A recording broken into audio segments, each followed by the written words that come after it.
Good afternoon. Hand today's pocket nines.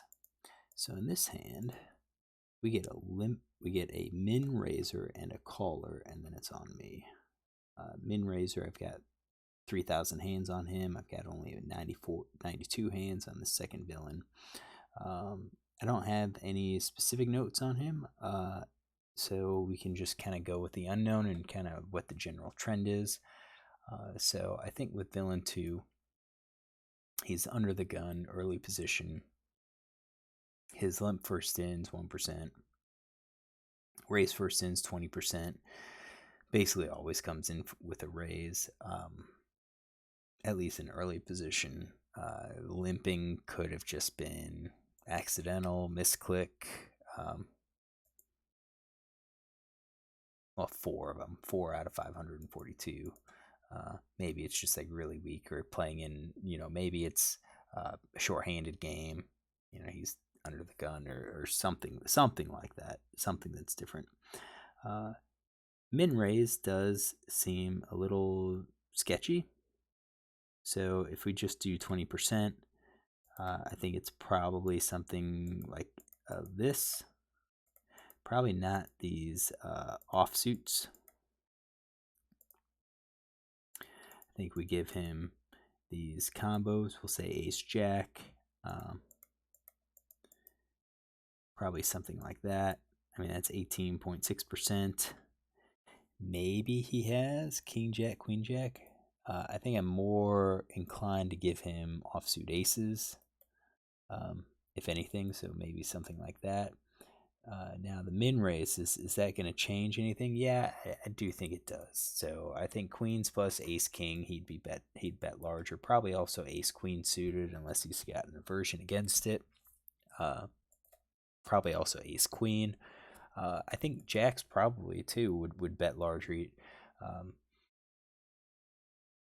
Would king queen? I don't know. Tough to say.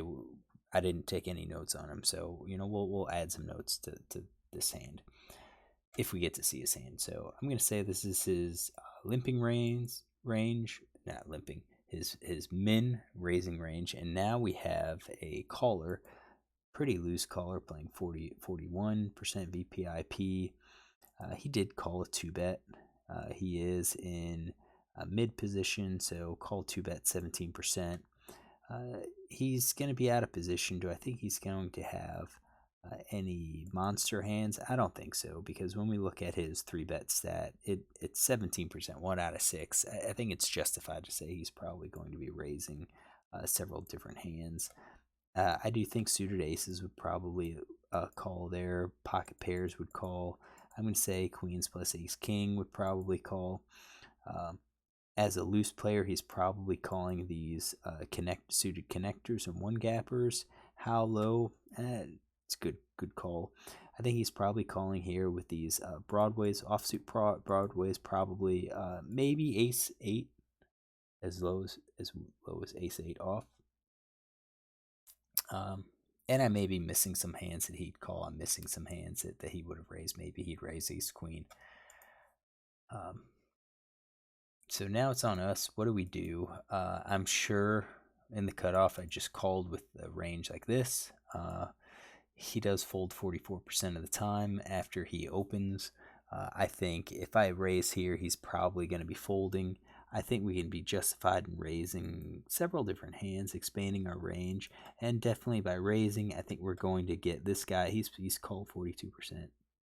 And this guy is called 32%. I think these two guys might call. This guy, not so much. So I think raising helps to isolate.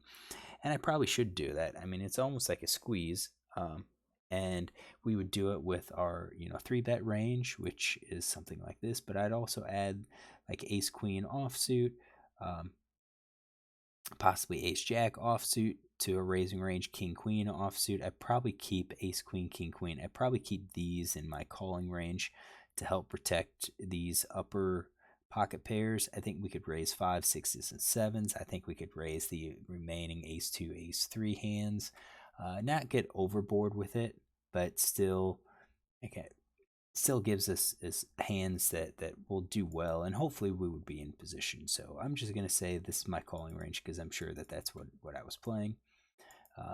We get button calls, and buttons calling, basically 42%. Pre-flop call 62%. I think he's going to be probably the loosest one of all of our players. I think we're going to give him all of those hands, probably all the offsuit aces. I think we're going to give him these offsuit connectors. We can probably narrow it down and say, let's get rid of those. That's 41.8%. That may be a little tight. Maybe he would do all the suited queens as well, but I think I think we're at a pretty good spot here. So I'm going to say that that's my calling range here. Oops, my pre-flop range. Whoops. I don't know what. I think that was my comments from yesterday. So we're copying, pasting it. Percentage form is 6.18%. We've got 82 combos. So we see a board of Queen of Diamonds, 10 of Spades, 3 of Clubs. This is definitely a board that's going to probably hit a lot of people, especially a lot of the callers. Could have hit his with top pair, Queen Kicker. Villain 2 checks. His c-bet stat, definitely when he's in position, he's c-betting almost 100%, but out of position, he's betting 50% of the time. So let's start with him. What kind of hands is he going to check? What kind of hands is he going to c-bet? Let's see if I've got any information on him. So flop, raise flop, played turn draw aggressively. That's kind of no-brainer. I don't think he's going to really be doing that unless he has some sort of hand here. So I'm going to say he's probably c-betting top pair plus. Yeah, I think sets, 2 pairs are going to be betting on this board. I think maybe even middle pair might be betting here, with the 10, but, maybe just like ace 10, king 10, ace king, king 10, jack 10, 10, 9. I'll leave the middle pair. I think they've got potential for backdoor draw, but I'm going to say that is probably what he would have been c-betting, which means we're going to put him down as these. I do think he would have c-bet his open-ended straight draw and his gut shots probably.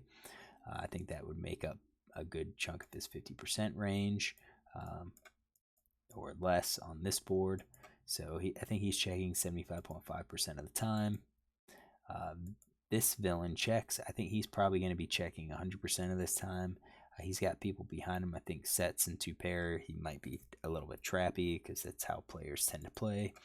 I don't think we have a whole lot of more information on this player. So, you can say a turn bet. Flop bets and raises. I mean, it's a float. We haven't seen any of it, so I kind of think he's going to be checking 100%, maybe check calling. So then it's going to be on us. What do we do? Well, I know I bet here because we just skipped ahead a little too much, but what should we do? Is this board justified in betting? I do think so. I think a set's going to be good. I think there's going to be a lot of hands if we bet with a set or 2 pair that we can continue with, we can bet again and still have people to call. So any of the hands that are probably 7 or lower, so 7, 6, 5, 4, 3, and 2, I think are going to be good cards. I think we have to watch out for ace, king, jack, 9, and 8. I think jack is probably the least of our worries at this point because I think it's less likely someone's going to hit a straight at that point. So I think with the set we can bet. I think top pair we can bet as well. I think we bet our open-ended straight draw. I think we could bet a gut shot as well. So that's like ace jack, king jack. Basically, both of these players have said they're not thrilled with the hands. We're going to see if we can get position. And definitely with these draws, we're looking at if we can get position, that means then we have the opportunity then of checking if they check to us on the turn. So I kind of think we're going to be betting our good hands. I think we can be justified in betting the jacks. Middle pair, I think we're probably justified in betting. And then pocket pair, I think this kind of fits in some of our draws. And that's 100% of our range. So we're going to bet 100% of our range when check to. I think that's a little bit unbalanced here. So what else would we check? Check our 2-card backdoor flush draws, check our middle pair, check our jacks, probably check call if he bets. Maybe even check our top pair then. So maybe bet something like that. 15%. We're betting our sets and our draws here. Maybe that, I think I'm going to say that. Maybe that's what we should be doing, and then these other hands we're going to be check calling. I didn't, I bet, so let's go with that. And I remember what hand I have. So I bet, and villain 6 folds. Again, I think it's he didn't have anything. What I'm concerned about are these two players. So let's get this player checked, and the question is, if we bet, what hands is going to call, what hands are going to call.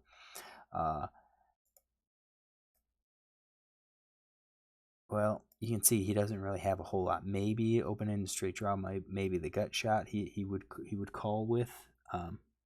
But I thought, and I think maybe that is part of 50%, that instead of betting, he would have just check called with those hands. Fortunate for us, he folds, so kind of makes our analysis a little bit easier. So this player now calls. So with this player calling, we're going to say this. The pre-flop range. With him checking and calling, that was his check. I think he's probably going to call with all of it.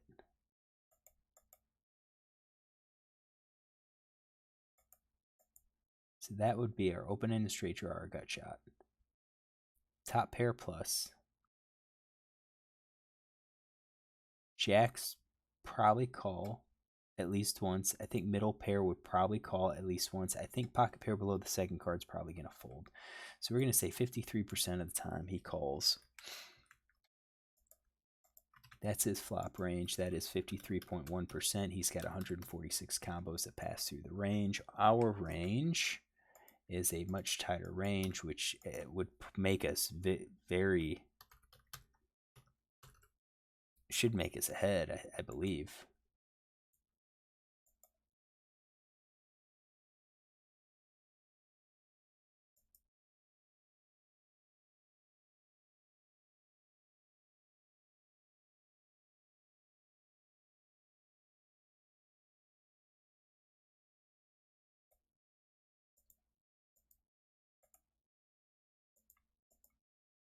Okay, so why don't we have equities here?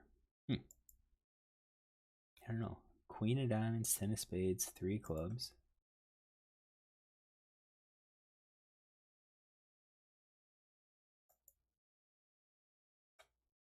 Let's continue. Jack of clubs hits. There we go. So Jack of clubs hits, and I think that is the hand where it's not our favorite hand, but it's not going to be one that I have to be overly shocked at. Yeah, he could have had ace king, could have had 8-9 calling with a gut shot, but if anything, I think it's more likely he would have 2 pair. So my equities range on this is still 52.1%, and his is 47.9%. If he checks, I think we're going to be checking probably most of our range here, because that does connect. I think the set we can bet.